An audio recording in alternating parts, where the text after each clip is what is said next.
My uncle left his entire fortune to whoever could solve his mysterious riddle. What followed tore our family apart as greed, betrayal, and secrets turned us all into enemies. My uncle, Garrett, left his entire fortune to the person who could unravel his perplexing riddle, and that's when my family's true nature emerged. Garrett was our family's maverick, a tech genius who amassed a fortune in cryptocurrency before anyone even understood what it was. Meanwhile, the rest of us struggled with mundane jobs and maxed-out credit cards. He resided in a vast mansion with 7 bedrooms, a wine cellar that eclipsed the value of most homes, and a garage filled with vehicles more expensive than my yearly earnings.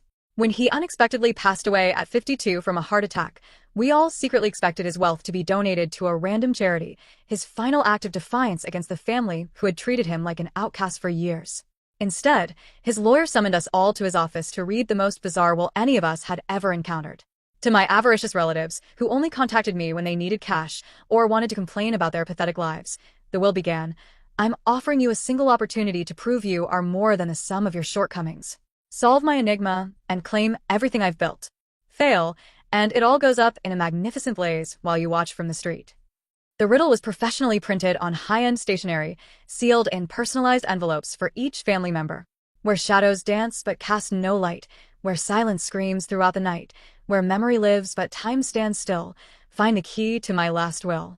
At first, we surprisingly united, acting like a genuine family. My Aunt Patricia suggested his old photography darkroom, a place he spent endless hours developing photos.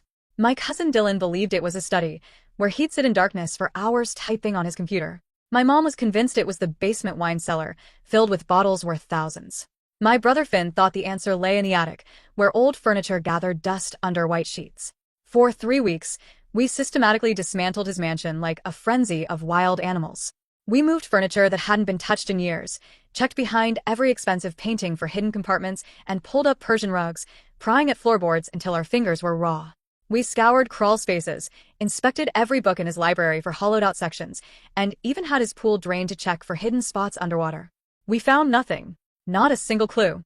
That's when the family's fragile unity began to shatter. Patricia hired a private investigator who charged an outrageous $800 a day. Dylan gave the longtime housekeeper a $1,000 tip for any information about Garrett's daily habits and secret hiding places. Mom began arriving at the mansion at 5 a.m. to search rooms before anyone else arrived, claiming she needed the quiet to concentrate. Finn installed hidden cameras throughout the house, spying on the rest of us like we were common criminals. The real conflict started when Patricia found something she wasn't supposed to. She was searching Garrett's master bedroom for the 100th time when she found a loose floorboard under his massive antique bed. Beneath it was a metal lockbox containing old photos and what looked like a second riddle in Garrett's unique handwriting. But instead of immediately calling the rest of us, as we had all agreed, she slipped it into her designer purse and pretended she had found nothing. Unfortunately for Patricia, Finn's surveillance cameras captured everything in perfect high definition. The next morning, he confronted her in front of the entire family in Garrett's kitchen. Patricia denied stealing anything until Finn played the footage on his laptop, and we all watched her face shift from confident to guilty to desperate in 30 seconds.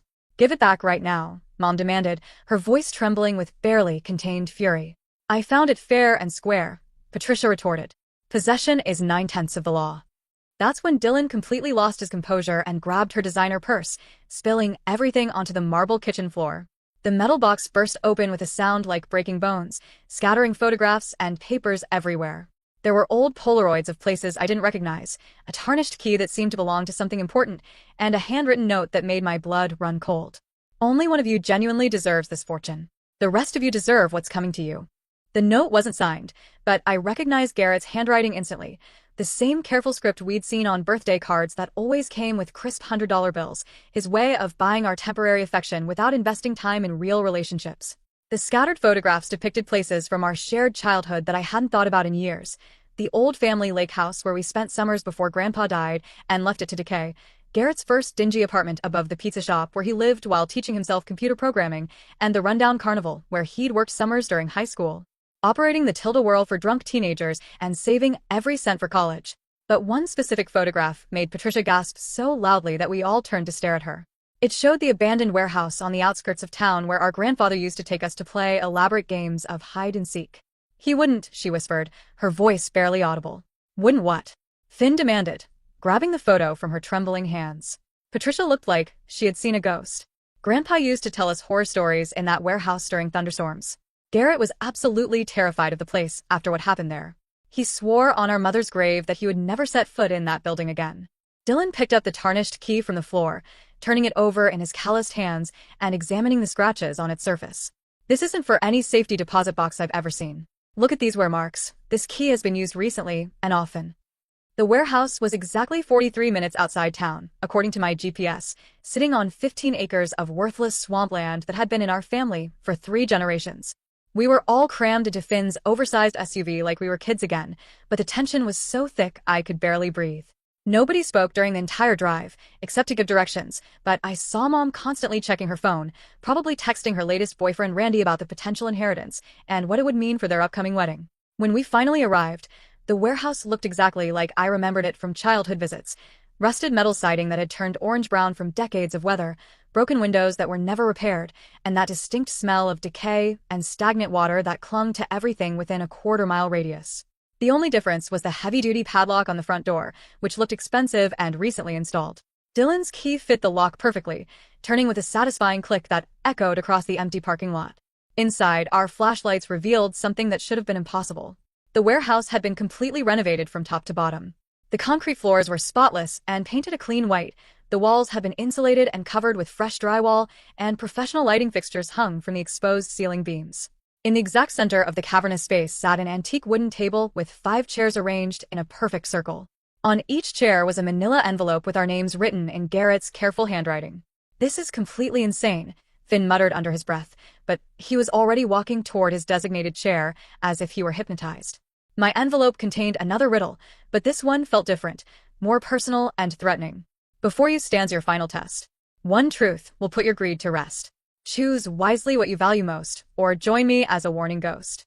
Beneath the riddle was a typed confession that made my stomach churn and my hands shake so violently I could barely hold the paper. When we were kids, about 15 years ago, Garrett had been watching us play an elaborate game of hide-and-seek in this very warehouse when a section of the rotted floor suddenly collapsed without warning. Dylan, who was only 8, had fallen through the hole and landed hard on a pile of rusted machinery in the basement. His leg was so badly broken that jagged bone pierced through the skin, and blood was pooling around him at an alarming rate. The rest of us kids panicked and ran screaming for the adults, but Garrett, who was 13 and already bigger than most teenagers, stayed behind and climbed down into that dark basement. He used his favorite shirt to create a tourniquet, applying pressure to the wound and talking calmly to Dylan to keep him conscious until the paramedics arrived 20 minutes later. According to the emergency room doctor, Dylan would have bled to death without immediate intervention. But that's not the story our family had been telling for the past 15 years. Patricia, who was 14 at the time and already showing signs of the jealousy and manipulation that would define her adult personality, had convinced our parents and everyone else that Garrett had actually caused the accident. She claimed he had been daring Dylan to jump across the weak section of floor, egging him on and calling him a coward when he hesitated. She had been furious that summer because Garrett always got the most attention from the adults. He was smart, funny, and charming in a way that made everyone gravitate toward him at family gatherings. Patricia had always been average at everything: average grades, average looks, and an average personality. She couldn't stand being overshadowed by her younger cousin, so she lied, crafting a detailed story about Garrett's reckless behavior and coaching the younger kids on what to say when the adults asked questions. Our parents believed her because Garrett already had a reputation as the family troublemaker, not because he was actually bad, but because he questioned authority and refused to pretend everything was perfect when it clearly wasn't. He spent the next 15 years being treated like a dangerous criminal for saving Dylan's life. I looked around the table at my family members, watching their faces as they read their own versions of the truth. Dylan was staring at his envelope with growing horror, his mouth hanging open as memories from that day began to surface. Mom had gone completely pale and was gripping her chair so tightly her knuckles had turned white. Finn looked confused and overwhelmed. He had been too young to remember the incident clearly, but old enough to absorb the family narrative about Garrett being dangerous. Patricia was crying silently, mascara streaming down her cheeks in black rivers. "I was just a kid," she sobbed, her voice breaking. "I didn't understand what it would mean. I didn't know it would follow him for the rest of his life." "You destroyed his relationship with our parents," Dylan said quietly, his voice filled with a pain I'd never heard before. He tried to tell them the truth, begged them to listen, but they had already decided he was lying. "They chose to believe you instead of investigating what actually happened." That's when I noticed the cameras. 4 professional-grade security cameras positioned in each corner of the warehouse, their small red recording lights blinking steadily in the shadows. We were being filmed, and had been since the moment we walked through the door. A voice suddenly echoed from hidden speakers mounted throughout the building, Garrett's voice, but the recording was clearly recent, probably made just days before his death. If you're hearing this message, you've successfully solved my riddle and learned the truth about what really happened in this warehouse 15 years ago. Congratulations on finally deciding to face reality. You've also just confessed your crimes on camera in front of multiple witnesses. Patricia looked up at the nearest camera with tear-filled eyes, her carefully applied makeup now completely ruined. Garrett, please, I'm sorry. I was young and stupid and jealous, but I never meant.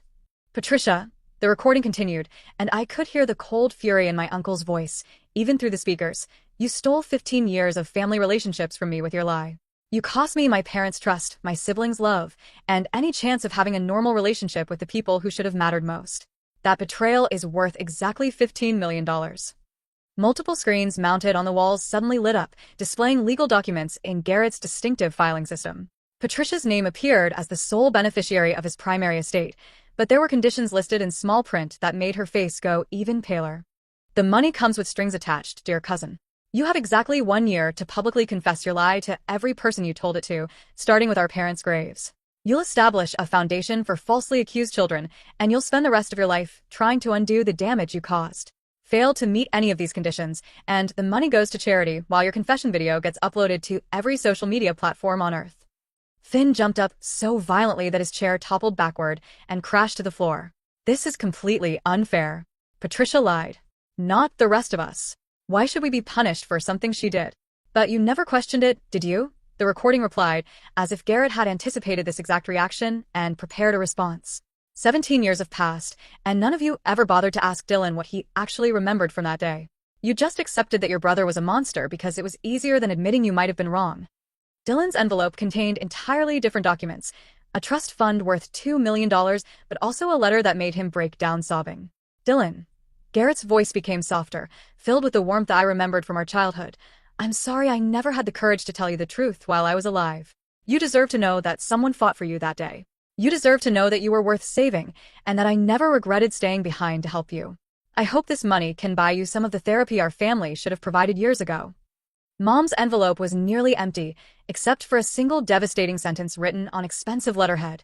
A mother who doesn't defend all her children equally doesn't deserve wealth or forgiveness. Finn's envelope contained a check for $50,000 and a note that was somehow both generous and brutal. You were 5 years old when this happened, so you're not responsible for the lie. But you're 22 now, old enough to think for yourself instead of blindly accepting family mythology. This money is for college.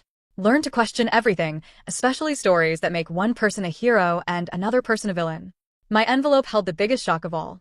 My dear niece, Garrett's voice continued from the speakers, you never believed Patricia's lie, did you? Not completely. He was absolutely right, and the accuracy of his observation made my skin crawl. I had been 7 years old that day, but old enough to remember Garrett's bloody shirt and how gentle he had been with Dylan while we waited for the ambulance.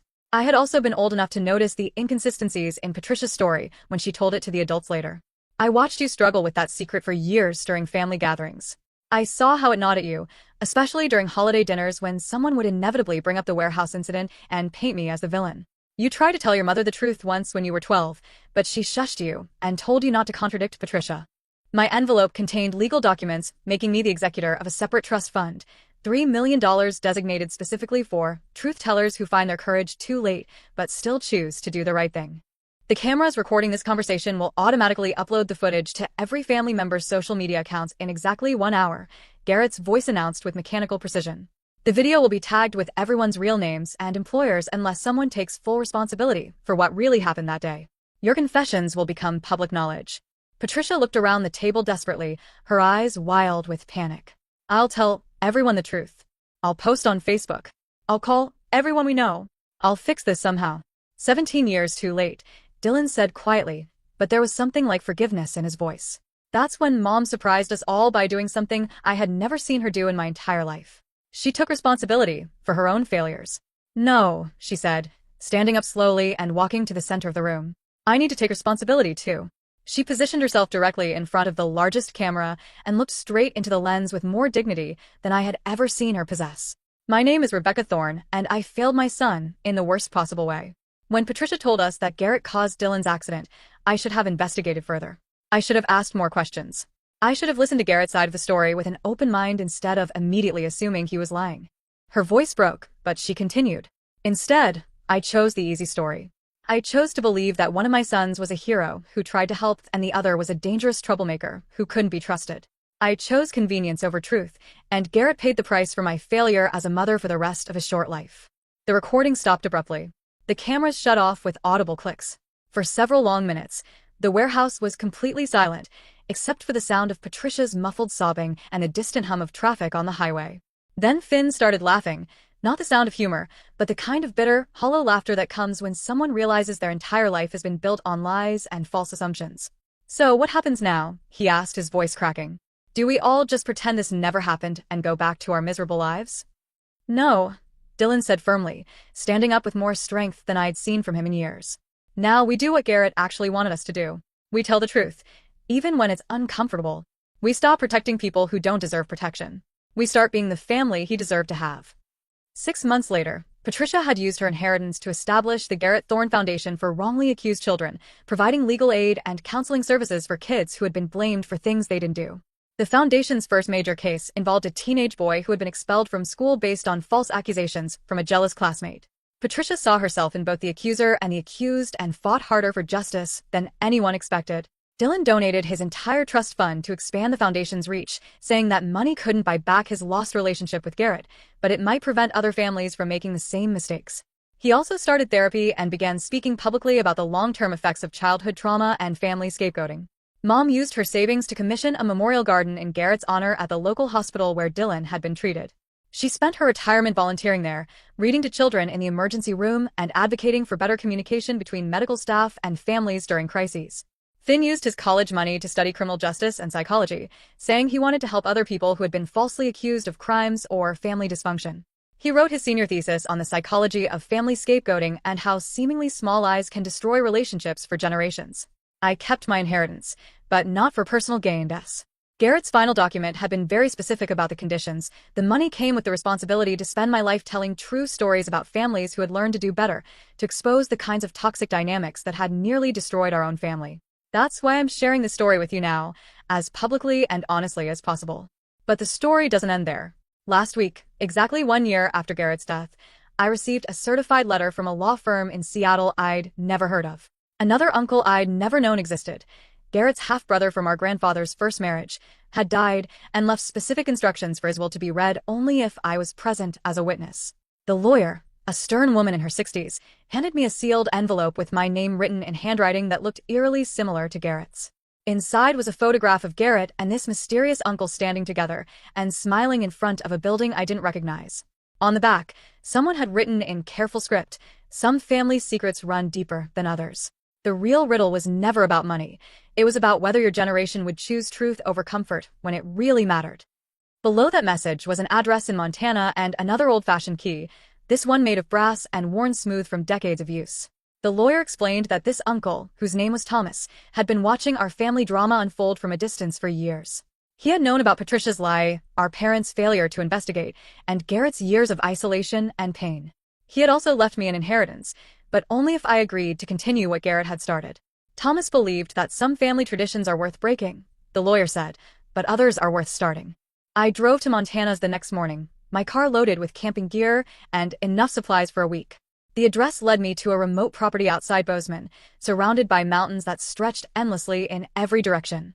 The main house was a sprawling log cabin that looked like it had been built in the 1920s, with additions added over the decades as the family grew and prospered. The brass key opened the front door easily, and I stepped into what felt like a museum of family history I'd never known existed. The walls were covered with photographs spanning nearly a century, pictures of relatives I'd never met, family gatherings that predated my birth, and dozens of images of Garrett at various ages. But these weren't the formal portraits we had at home. These were candid shots of him laughing, working on computers, and talking animatedly with an older man who had to be Thomas. In the center of the main room sat another table, this one carved from a single piece of oak and polished to a mirror shine. On it was a leather-bound journal and a note in Thomas's handwriting. "If you're reading this, it means you chose truth over comfort when it mattered most. Garrett told me about your family's dynamics years ago. He also told me about you, how you were the only one who ever questioned Patricia's story, even as a child. He believed you had the strength to break the cycle." I opened the journal and found pages upon pages of family history that no one had ever shared with us. Thomas had been documenting our family's patterns of dysfunction for decades, tracking how lies and manipulation had been passed down through generations like genetic diseases. Our grandfather, the man we had all remembered as a loving patriarch who told stories and took us on adventures, had actually been an alcoholic who abandoned his first wife and son when Thomas was only 3 years old. He reinvented himself completely, marrying our grandmother and creating a new family while pretending his previous life had never existed. The pattern repeated with our parents' generation. Our father had covered up a hit-and-run accident in college, letting an innocent classmate take the blame and serve 2 years in prison. Our mother had stolen money from her employer to pay for a house, then manipulated the company's accounting system to frame a coworker for the theft. Garrett had discovered these secrets during his teenage years while helping our father with computer problems. He had found hidden files containing evidence of both crimes, along with documentation showing how our parents had systematically destroyed the lives of innocent people to protect themselves. That's when everything about our family dynamics started making sense to me. Garrett hadn't been the family troublemaker because he was inherently bad. He had been asking uncomfortable questions because he had learned that our entire family foundation was built on lies and betrayal. Our parents had treated him like a threat because he represented the possibility that their carefully constructed facades might crumble. When Patricia lied about the warehouse incident, it gave them the perfect excuse to discredit him completely. They could dismiss anything he said about their past crimes as the ramblings of a dangerous child who couldn't be trusted. Thomas's journal contained copies of legal documents proving every allegation, police reports, court transcripts, medical records, and employment files, all meticulously organized and verified. He had spent decades building an airtight case against our parents and grandparents, waiting for the right moment to expose the truth. But he had never acted on the information. I was a coward, his final entry read. I had the power to clear innocent people's names and bring justice to the victims of my family's crimes. Instead, I chose silence because confronting the truth would have meant losing the only family I had left, even if that family was built on foundations of lies. At the bottom of the journal was a phone number and an instruction. Call this number if you're ready to finish what I should have started. I dialed the number with trembling hands. A woman answered on the first ring. Miss Thorne, I've been expecting your call. My name is Detective Rodriguez. I worked the case your Uncle Thomas contacted us about 15 years ago. She explained that Thomas had approached the police with his evidence shortly after Garrett's warehouse incident, hoping to provide context for the family dynamics that had led to Patricia's lie. But the statute of limitations had expired on both of our parents' crimes, making prosecution impossible. However, Detective Rodriguez continued, the victims are still alive. The man who served time for your father's hit-and-run accident is now 63 and living in Oregon. The woman who was fired and prosecuted for your mother's embezzlement is 58 and struggling to make ends meet in a nursing home she can't afford. She gave me their contact information and Thomas's final request. Use Garrett's foundation and my inheritance to provide restitution to the people our family had wronged. The conversations were the hardest I'd ever had in my life. Martin Espinoza, the man who had served 2 years for our father's hit and run, cried when I called to explain what had really happened.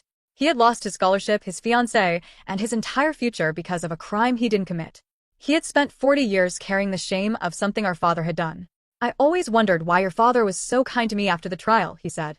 He visited me in prison twice, brought me books, and told me he was praying for my rehabilitation. I thought he was just a good Christian man trying to help a criminal find redemption. Our father had been visiting his victim to manage his own guilt, not out of genuine compassion. Louise Chun, the woman our mother had framed for embezzlement, had lost her career in accounting and never worked in finance again. She had spent her savings on legal fees trying to prove her innocence, then worked minimum-wage jobs for the rest of her life because no one would hire her with a criminal record. Your mother sent me a Christmas card every year for 20 years, Louise told me. She would write little notes about how she was praying for my family and hoping I was finding peace. I kept them because I thought they meant someone still believed I was a good person. Our mother had been sending Christmas cards to the woman whose life she had destroyed. Using Thomas's documentation and the Foundation's legal team, we were able to provide full restitution to both victims. Martin received enough money to buy a house and secure his retirement. Louise's criminal record was expunged, and she received compensation that covered her lost wages and pension contributions over 4 decades. But the most difficult part was yet to come. Thomas had left specific instructions for handling our parents' reactions to the revelations. They were both still alive, though our father was in early-stage dementia, and our mother was living in an assisted care facility after a stroke. I drove to the care facility with copies of all the evidence, knowing this conversation would destroy what little remained of our family relationships. Mom was sitting in her wheelchair by the window when I arrived, staring out at the garden with a blank expression that had become her default since the stroke. Her speech was limited, but her mind was still sharp enough to understand what I was showing her. I spread the documents across the table in front of her and watched her face change as she recognized her own handwriting on the forged accounting records. "Martin? Louise," she whispered, the only 2 words she managed to speak during our entire conversation. I explained how Thomas had documented everything, how the victims had suffered for decades, and how we were using Garrett's foundation to provide restitution. I told her about the Christmas cards she had sent to Louise and how they had been received by a woman who had no idea why her life had been destroyed. Mom started crying, not the gentle tears of an elderly woman, but the raw, devastating sobs of someone whose entire sense of self was crumbling. When I was finished explaining everything, she pulled a notebook from her bedside table and wrote a single sentence with her shaking left hand. "Tell them I'm sorry." I left the care facility and drove straight to our father's memory care unit. Dad was in the common room working on a jigsaw puzzle that he had been assembling and disassembling for weeks without remembering that he had done it before. When I showed him the police reports from his hit and run, something flickered in his eyes, a moment of clarity that pierced through the fog of dementia. "Martin was a good kid," he said suddenly, his voice stronger than it had been in months. "He didn't deserve what happened to him." For just a few minutes, my father remembered everything. He told me about the night of the accident, how he had been drunk and driving home from a party when he had hit Martin's bicycle. He had panicked and driven away, then come back hours later pretending to be a witness who had found the scene. "I knew he was innocent," Dad said. "I watched them arrest him, and I said nothing. I visited him in prison because I thought if I was kind to him, somehow that would make it less evil." The clarity faded as quickly as it had come, and Dad went back to his puzzle, forgetting our conversation entirely. But I had gotten what I came for. Confirmation that Thomas's evidence was accurate, and an acknowledgement that our parents had knowingly destroyed innocent lives. Over the next 6 months, I worked with the Foundation's legal team to contact every person our family had ever wronged. Thomas's journal contained references to dozens of smaller incidents, coworkers who had been fired based on false accusations, classmates who had been bullied into silence, and neighbors who had been isolated and ostracized for questioning our family's version of events. Each conversation was like performing surgery on my own soul, cutting away pieces of the identity I had built around being part of a good family. But each conversation also brought healing to people who had carried undeserved shame for decades. The most surprising call came from Patricia herself. "I found something," she said.